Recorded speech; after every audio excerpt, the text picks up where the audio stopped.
우 3포 세대라는 단어 여러분들 기억나십니까? 몇 년 전까지만 해도 뉴스를 보면 뭐 3포 세대, 또 그 시간이 지나면 또 4포 세대, 5포 세대 이렇게 숫자가 늘어가면서 포기하는 것이 많아지는 세대들이다라는 그러한 기사들을 여러분들이 또 본 적이 있을 것입니다. 이게 이제 숫자들이 계속 늘어나다 보면 이제 알파벳 N을 사용해서 N포 세대다라는 표현까지도 사용하게 되죠. 이제는 포기한 것을 계속해서 하나둘씩 갖다 붙이게 되면 이제는 뭐 세 가지, 네 가지가 아니라 그 이상도 포기하게 되는 그런 세대다라는 것을 또한 보여주고 있습니다. 이렇게 뭐 M포 세대, 뭐 3포 세대, 4포 세대 이렇게 표현할 수 있게 되는 것은 그 밑바탕에 무엇이 깔려 있기 때문일까요? 대부분의 사람들이 누리고자 하는 평범한 삶을 나도 살고 싶은데 살지 못한다. 내가 이것을 어쩔 수 없이 이것을 가지고 살아갈 수 있다면 난 평범한 삶을 살아가는 것인데 이것이 없기 때문에 나는 이제 이것을 포기하면서 살아간다. 그것을 이룰 수 없는 지금 시대적 상황이다라고 사람들이 판단하였기 때문에 이제는 포기하는 세대다 해서 뭐 M포 세대다 이렇게도 이야기를 합니다. 그런 포기하는 내용들 중에 이런 것들이 있죠. 연애, 결혼, 그리고 자녀 낳는 것, 또 집을 사는 것, 그리고 지금보다 더 나은 어떤 환경을 위해 얻고자 하는 그런 것들을 이제는 포기한다라는 이야기를 하고 있습니다. 이렇게 이야기하는 것은 그 밑바탕에 기대감이 깔려 있는 것이죠. 나도 이런 것을 누리고 싶다. 또한 이런 것이 평범한 삶의 어떠한 기준이다라는 것이죠. 이렇게 실망감을 가지고 그리고 나에게는 이제는 더 이상 얻을 수 없는 상황이구나라고 생각하면서 스스로 이제는 포기하는 인생을 살아가게 된다라는 것은 어떻게 보면 사람의 그 마음속에는 더욱더 뭔가 더 나아지는 것 아니면 높은 어떠한 이상을 내가 이루고자 하는 그런 마음이 밑바탕에 깔려 있기 때문에 나는 이것이 평범한 삶이었지만 나는 이것을 포기할 수밖에 없다. 스스로 이제는 거의 포기한 인생을 살아가는 것처럼 이렇게 이야기를 하게 되는 것이죠. 사람은 자신에게 안정감을 주는 어떠한 환경을 원하고 있다라는 것입니다. 아둥바둥하면서 살지 않아도 되는 어떠한 환경, 그리고 또 세상에서 이러한 환경, 이러한 상황에 있는 사람들을 부러워하듯, 뭐 예를 들면 재물이 많은 사람들을 부러워하듯, 나도 신분이 높아졌으면 좋겠다. 좀 더 나은 생활을 하고 싶다.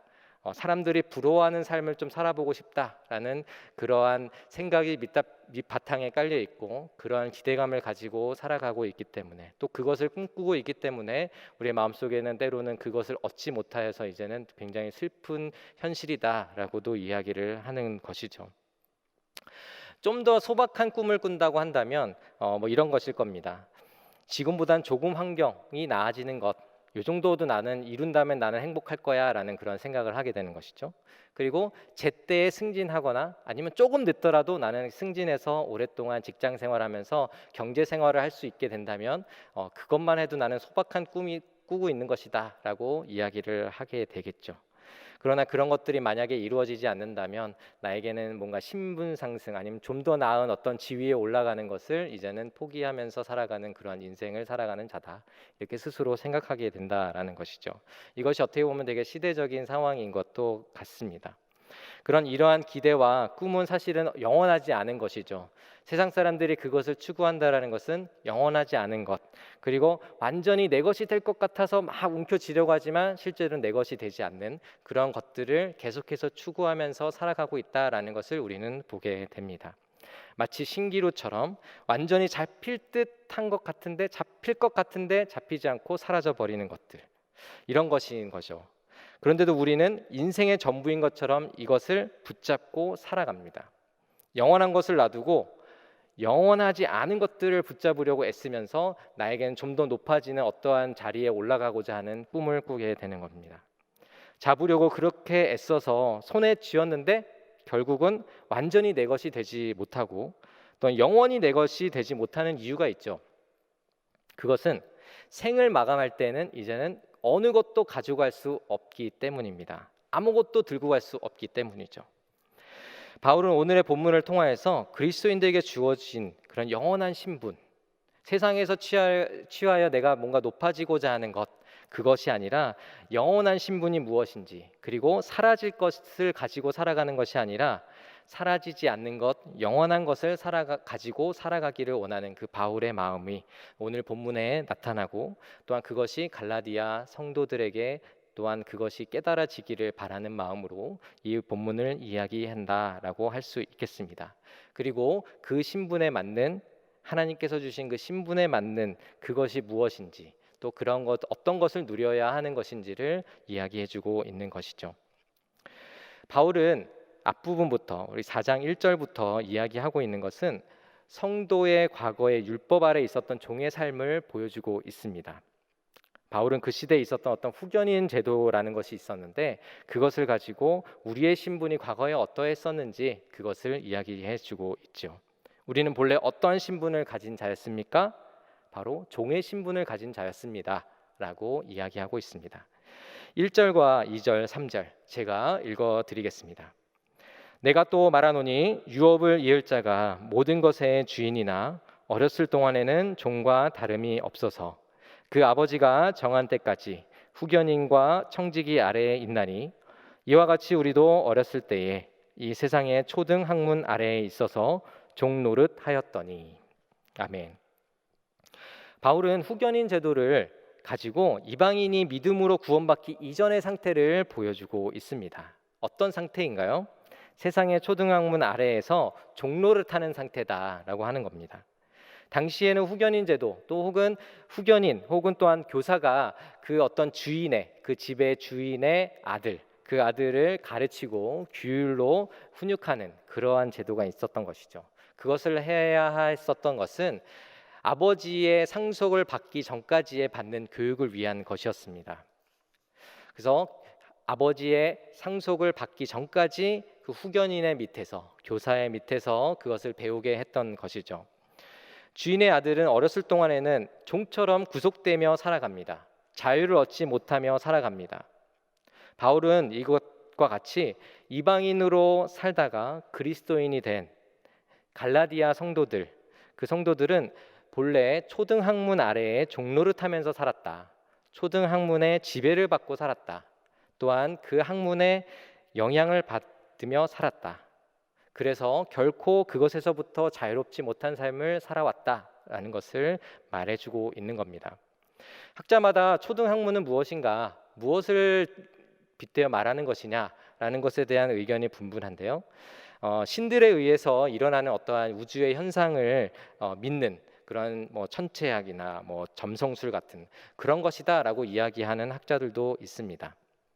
구체적으로 무엇을 지칭하고 있는지 우리가 그것을 명확하게 성경에서도 이야기하고 있지 않기 때문에 단지 추정하고 이럴 것이다라고 이야기할 뿐이지만, 우리는 여기에서 좀 폭넓게 좀 초등학문을 바라본다면 이렇게 볼 수도 있겠습니다. 예수 그리스도를 믿기 전에 갈라디아 성도들이 세상을 살아가는 지혜, 또 세상을 살아가는 여러 가지의 융통성, 또 다수의 사람들이 세상을 살아갈 때 반드시 있어야 한다라는 어떠한 조건, 어떠한 가치, 거기에 갇혀서 살았던 어떤 삶의 기준이다라고도 생각할 수 있겠습니다. 이런 초등학문 아래에 있었다고 하는 그러한 표현을 좀 더 성경적으로 다르게 표현한다면 이렇게도 표현할 수 있죠. 율법 아래에 있었다라고 표현할 수 있습니다. 율법 아래에 있는 그 상태가 무엇입니까? 첫 번째로는 이런 경우를 생각해 볼 수 있습니다. 율법을 모르는 자들의 경우 거룩이 무엇인지도 모르는 상태에 있는 사람들이시죠. 그 사람들은 거룩을 행하지도 못할 뿐만 아니라 거룩하려는 생각조차도 하지 못하는 사람들, 그런 사람들이 율법 아래에서 그러한 일들을 행하는 것이죠. 그래서 세상에서 돌아가는 방식대로 그들이 살아갑니다. 거룩한 것이 무엇인지 모르고 그 방법이 무엇인지 모르고 세상에서 가르치는 그 이치에 따라서 살아가는 것이죠. 또한 율법을 아는 사람들이 율법 아래서 살아갈 때는 어떠한 모습으로 살아갈까요?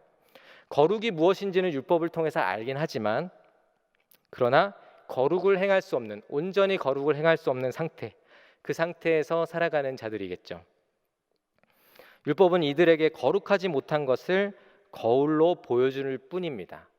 율법 아래에 있는 자들은 율법을 알지만 율법 아래에서 살아갈 때 어떻게 살아가냐 하면, 내가 율법을 행하려 하지만 완전히 다 이룰 수 없는 율법, 그래서 나는 율법 안에서 율법으로 나는 거룩하여질 수 없는 자임을 계속해서 깨닫게 되는 그 상태인 것이죠. 율법을 완전히 행하려 해도 행할 수 없는, 완전한 거룩에 도달할 수 없는 그런 상태로 살아가는 자들이 바로 율법 아래서 율법을 알고 살아가는 자들입니다. 이것이 바로 초등학문 아래에 있는 상태이고 율법 아래에 있는 상태인 거죠. 바울은 갈라디아 성도들에게 이렇게 말하고 있는 겁니다. 우리가 예전에 그랬습니다. 갈라디아 성도들에게, 이방인인 갈라디아 성도들에게 우리가 예전에 그랬었죠. 믿기 전에 그랬죠. 초등학문 아래에 있었죠. 율법 아래에서 살았었죠. 그래서 우리는 세상의 종노릇 했었습니다. 죄의 종노릇하며 살았었습니다.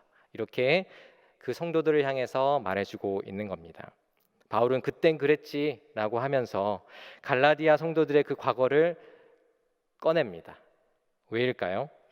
바울은 이들에게 믿음으로 의롭다 칭함을 받았으니 더 이상 율법의 행위로서 여러분들의 의의를 더 드러내거나 아니면 여러분들이 하나님의 은혜로 나아가지 않고 율법을 행함으로 나의 의로움이 더욱더 뭔가 구원을 위한 의의가 더욱더 행해져야 한다라고 믿고 살아가는 것, 그것을 중단하기를 촉구했다는 것이죠. 믿음으로는 충분한데, 믿음으로 완전한데 왜 그러한 절기를 지킨다거나 또한 율법에서 이야기하는 것들을 지켜야 한다라고 주장하는 사람들의 그 생각대로 여러분들이 따라가고 있습니까? 그렇게 해서는 안 됩니다라고 바울은 지적하고 있는 것이죠. 여러분들의 과거를 보십시오. 여러분들은 그리스도 안에 있기 전에 무엇 아래 있었는지를 알고 있습니까? 라고 질문을 던지는 것과 같습니다. 유대인들도 율법을 온전히 지키기 위해 지독하게 규율을 만들어서 지켜나갔습니다. 그러나 완전히 지키지 못했죠. 또 이방인을 섬기며 살았던 갈라디아 성도들은 또 어땠을까요? 아마도 유대인들 못지않게 자신들의 방식으로 또 이방인을 섬기는 그 방식, 이방 신을 섬기는 방식으로 열심히 살아갔던 사람들일 것입니다. 그래서 과거에 유대인들 못지않게 종교심을 발휘했던 사람들이었을 것입니다. 과거에 우상에 바치는 그런 제물, 정말 내가 이 우상신을 섬김으로써 내가 복을 받기 위하여 수많은 제물을 가지고 갔을 것입니다. 세상으로부터 욕구들을 더욱더 채우려는 그 노력을 기울이면서 끊임없이 노력하고 채우고 또 채우려 했었을 것입니다. 그런데 그것이 이들을 자유롭게 했나요? 자유롭게 하지 못했죠. 아무리 섬겨도 이방신을 섬겨도 세상의 것을 아무리 취하여도 여전히 그 속에는 공허함이 더욱더 커져가는 것을 느꼈을 것입니다. 반대로 이들을 더 수렁에 빠지게 만들고 끝없이 채우려는 욕망으로 불타오르게 만들었던 것이죠. 결코 이들을 자유롭게 해주지 않았습니다.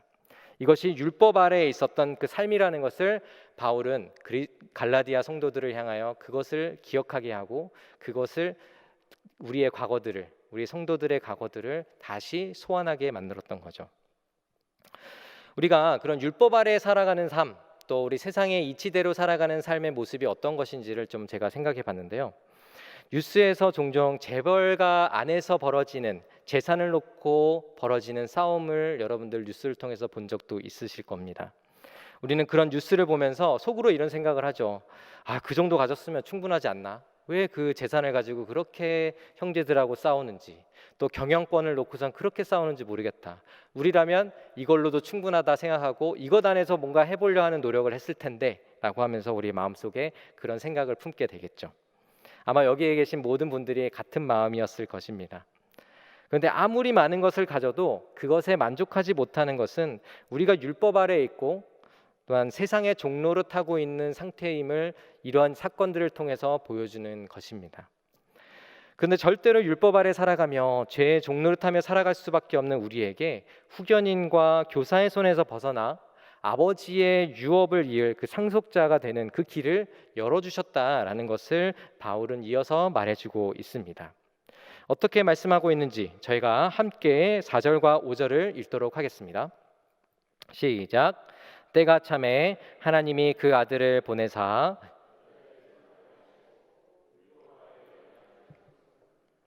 율법 아래에 있는 자들을 속량하시고 우리로 아들의 명분을 얻게 하려 하심이라. 아멘. 아버지의 상속을 받을 나이가 되었을 때 이제는 후견인과 청지기에서부터 벗어나는 것처럼 하나님께서 이미 이제 메시아를 보내실 그 계획을 세우셨고 이것을 이행하시는 그때, 예수 그리스도께서 이곳에 초림하실 그때겠죠. 그때가 되어서 우리가 아들로서 상속을 받을 그 명분을 얻게 해주셨다라는 것을 말씀하고 있습니다. 누가 그 명분을 얻게 해주셨습니까? 바로 하나님의 아들 예수 그리스도께서 죽으심으로, 속량하심으로 그것의 명분을 주셨던 겁니다. 어떻게 하셨습니까? 율법 아래에 그리스도가 나게 하신 것이죠. 사람으로 나셨다라는 겁니다. 사람으로 나셨다라는 것은 이렇게 우리가 이해할 수 있습니다. 율법 아래서 우리와 같은 고통을 겪으셨다라는 것이죠. 그리고 제한이 없으신 우리 하나님께서 제한된 곳으로 들어오셔서 갇히셨다라는 뜻이기도 합니다.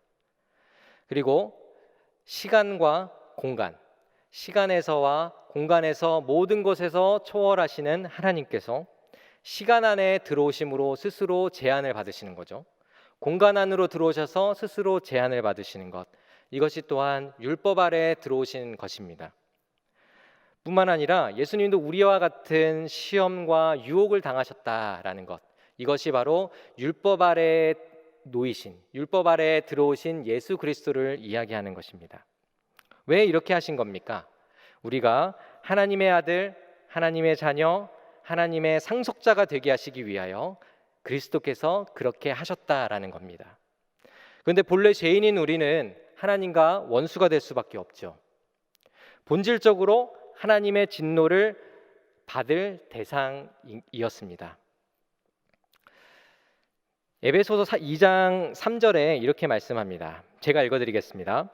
전에는 우리도 다 그 가운데서 우리 육체의 욕심을 따라 지내며 육체와 마음에 원하는 것을 하여 다른 이들과 같이 본질상 진노의 자녀이었더니, 아멘. 본질상 진노의 자녀인 우리, 근데 어떻게 하나님의 아들, 하나님의 자녀가 될 수 있습니까? 어떻게 이러한 본질상 진노의 자녀가 하나님의 상속자가 될 수 있겠습니까? 절대로 될 수가 없죠. 거룩하고 공의로우신 하나님께서 우리에게 진노를 쏟으실 수밖에 없습니다. 쏟을 것은 진노밖에 없습니다. 상속도 없습니다. 우리에게는 그러한 권리가 없습니다. 자격도 없습니다. 그런데 그런 우리에게 상속하실 수 있는 그 명분을 누가 주셨냐면 그리스도께서 주셨다라는 겁니다. 그리스도께서 십자가로 우리를 속량하셨기 때문에 우리는 하나님의 자녀의 신분을 받은 그 명분을 얻게 된 것이고 또 상속받을 명분을 얻게 된 것입니다. 그래서 바울은 과감하게 이렇게까지도 표현하기도 합니다. 6절과 7절 저희가 함께 읽겠습니다. 시작. 너희가 아들이므로 하나님이 그 아들의 영을 우리 마음 가운데 보내사 아빠 아버지라 부르게 하셨느니라. 그러므로 내가 이후로는 종이 아니요 아들이니 아들이면 하나님으로 말미암아 유업을 받을 자니라. 아멘. 바울은 갈라디아 성도들에게 이렇게 확정적으로 이야기를 합니다. 어떻게 이야기하냐면요, 6절에 이렇게 얘기합니다. 너희가 아들임으로 이렇게 얘기하죠. 이렇게 이야기하지 않습니다. 어떻게 얘기하냐면 너희가 아들일 것이기 때문에 이렇게 얘기하지 않습니다. 너희가 아들일지도 모르기 때문에 이렇게 얘기하지 않습니다. 어떠한 가능성, 또 희박한 가능성을 가지고 아직 미래에 확정되지 않은 어떤 이야기들처럼 얘기하지 않고 뭐라고 하냐면 아들임으로, 아들이다, 이렇게 확정적으로 이야기하는 것이죠. 이것은 뭐냐면 분명한 신분의 상태, 지금 현재의 분명한 신분의 상태가 어떻다? 바로 하나님의 아들이다, 하나님의 자녀다, 하나님의 상속자다, 이렇게 이야기하고 있는 겁니다. 본래 신분은 무엇이었습니까? 율법 아래에 있는 자였죠. 율법의 종노릇하는 자였죠. 하나님으로부터 받을 진노의 자녀였죠. 그런데 이런 신분이 그리스도의 속량으로 이제는 진노의 자녀에서 180도 바뀌어서 하나님의 자녀로, 하나님의 아들로, 하나님의 상속자로 바뀌었다. 누구로 인하여서? 그리스도로 인하여서 이렇게 바뀐 것이다. 그러니 너희는 하나님의 아들이다 라고 이야기하는 겁니다. 성도는 하나님의 상속을 받는, 그리고 유업을 받는 자가 되었다라고 담대히 말하고 있는 거죠.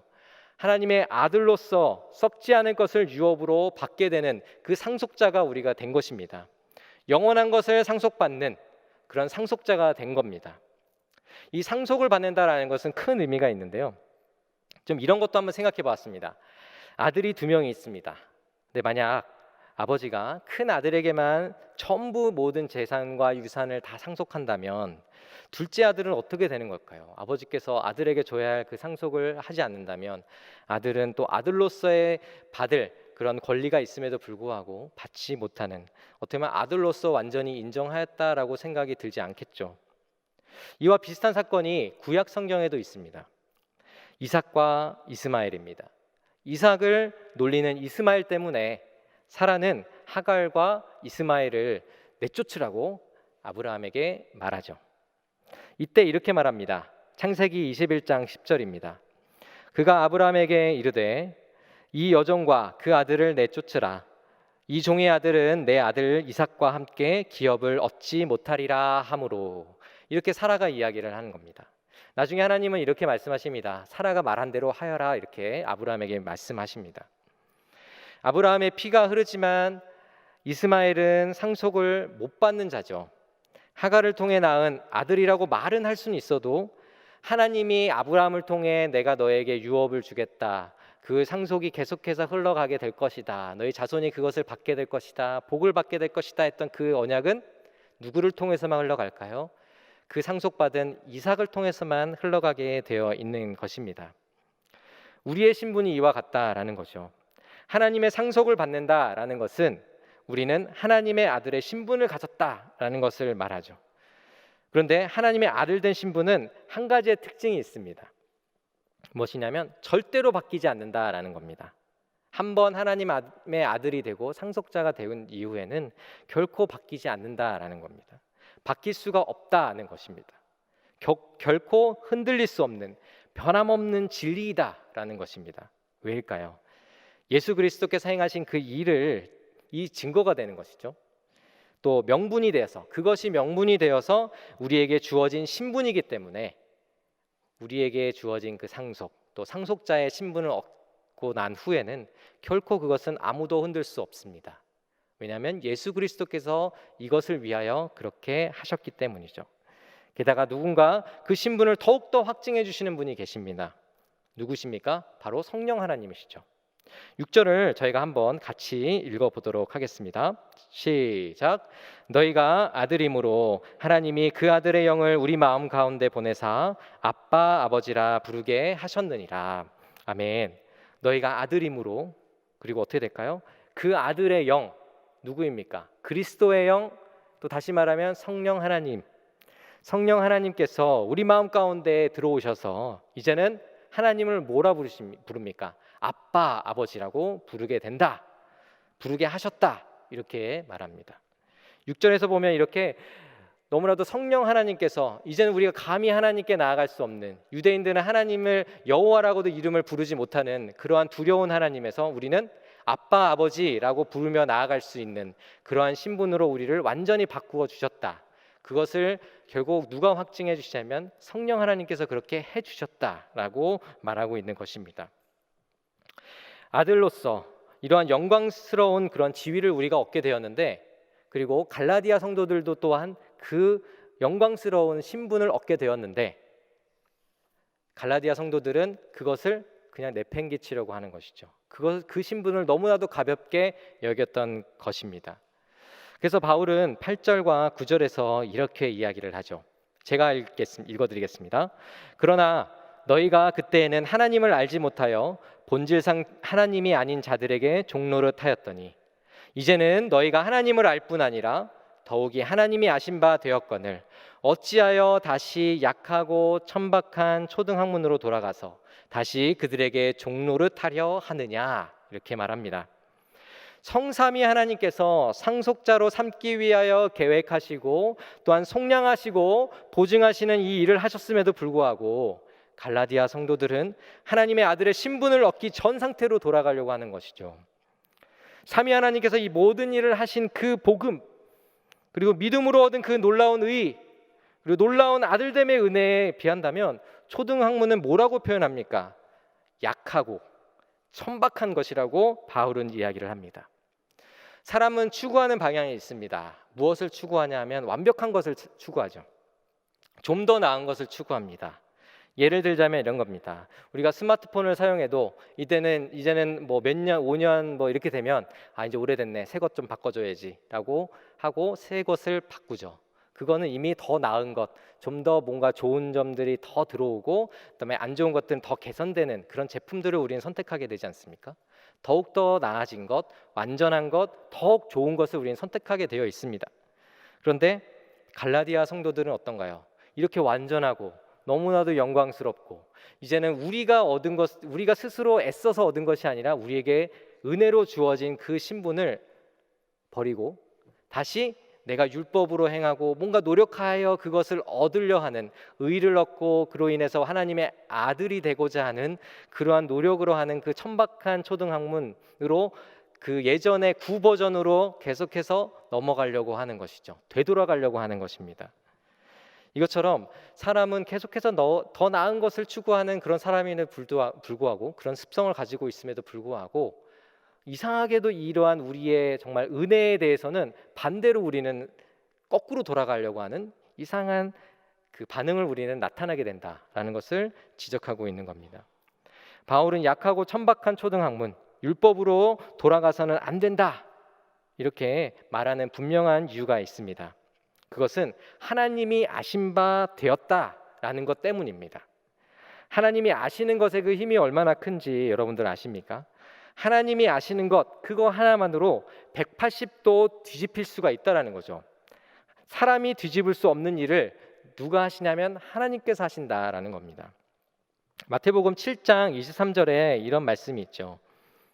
그때에 내가 그들에게 밝히 말하되 내가 너희를 도무지 알지 못하니 불법을 행하는 자들아 내게서 떠나가라 하리라. 자, 여기에서 나오는 이 불법을 행한 자들은 어떠한 사람들이었냐 하면 많은 능력을 행했던 사람들입니다. 주의 이름으로 선지자 노릇도 했고 또 귀신도 쫓았던 사람들입니다.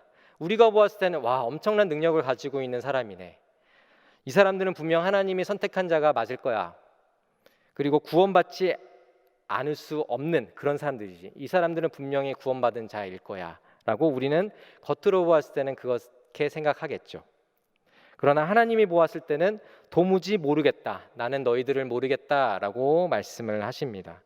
그러면 어떻게 되는 겁니까? 하나님으로부터 아심받지 못한 이러한 상황, 이런 사람들은 결코 구원받지 못한 사람들이다라는 거죠. 하나님이 너희를 안다라고 이야기하는 것은 그만큼 우리에게는 우리 스스로 아무리 놀라운 능력을 행했다 할지라도 하나님이 모른다 하면은 그냥 모든 것이 끝나는 것입니다. 근데 우리에게는 어떠한 자격도 없고 우리에게는 능력도 없는데 내가 너를 안다라고 하시면 우리에게는 모든 것들이 해결되고 완성되는 것입니다. 하나님이 기억 못한다고 하시면 모든 것이 끝나는 것에 반해 우리에게 은혜로 주어진 그것을 우리는 믿고 하나님의 아들 된 그 신분을 우리가 붙잡고 우리가 하나님께 아빠 아버지라고 부르며 나아가는 그러한 삶을 살아갈 때 그것은 하나님이 내가 너를 안다 이렇게 하셨기 때문에 우리는 그것을 살아갈 수 있게 되는 것이죠. 그렇기 때문에 우리는 은혜로 구원받은 자로서 살아갈 수 있게 되는 겁니다. 우리는 부족하지만 순종하는 삶을, 우리의 겸손한 마음으로 순종하는 삶을 살아갈 때 하나님의 그러한 아심받은 그런 자들로 우리는 살아가게 되는 겁니다. 바울은 그래서 복음으로 받은 그 영광스러운 아들의 신분을 버리고 다시 율법으로 돌아가지 말아라 라고 갈라디아 성도들에게 말하고 있는 것이죠. 우리도 하나님이 아심받았다라는 것을 어떻게 할 수가 있을까요? 성령 하나님께서 날마다 우리에게 말씀을 통하여 깨닫게 해주십니다. 그리고 기도할 때 우리에게 마음을 주시죠.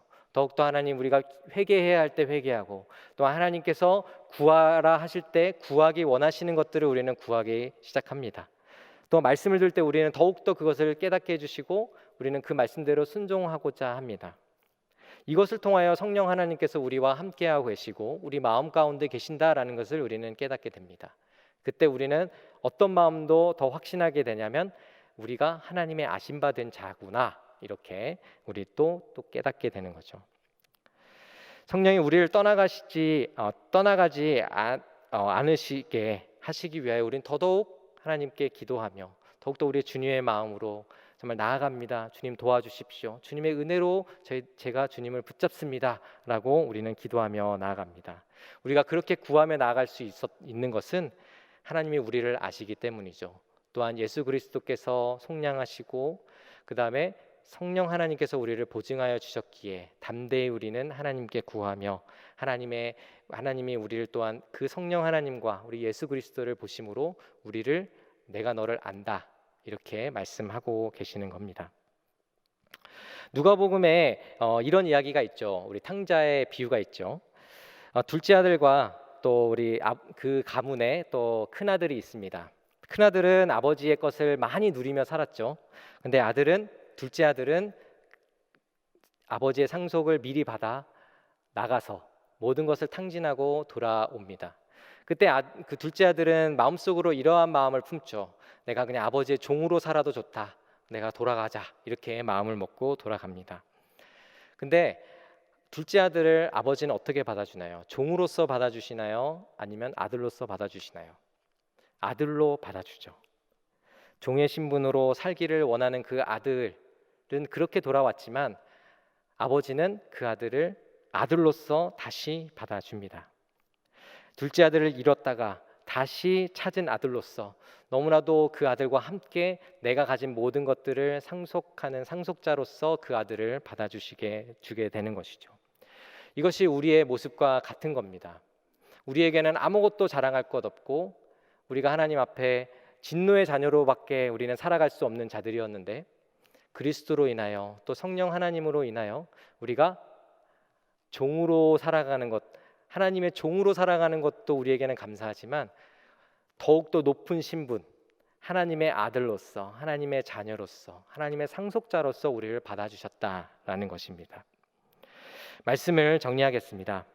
우리는 과거를 돌이켜보면 율법 아래서 스스로 구원하려 하고 또 그것을 의의를 더욱더 드러내며 내가 의의를 더욱더 드러내면 드러낼수록 내가 의로운 자구나라고 우리는 스스로 깨닫게 되죠. 하지만 하나님께서는 원하시는 것은 하나님의 은혜로 우리는 살아가는 자다라는 것을 날마다 깨닫기를 원하십니다. 너희가 내 앞에 올 수 있는 것은 은혜로 오는 거다. 아들의 신분으로 내가 너를 만들어줬기 때문에 이제는 그 은혜로 내 앞에 나아오는 것이다 라는 것을 날마다 깨달으며 하나님께 겸손히 나아가기를 원하시는 것입니다.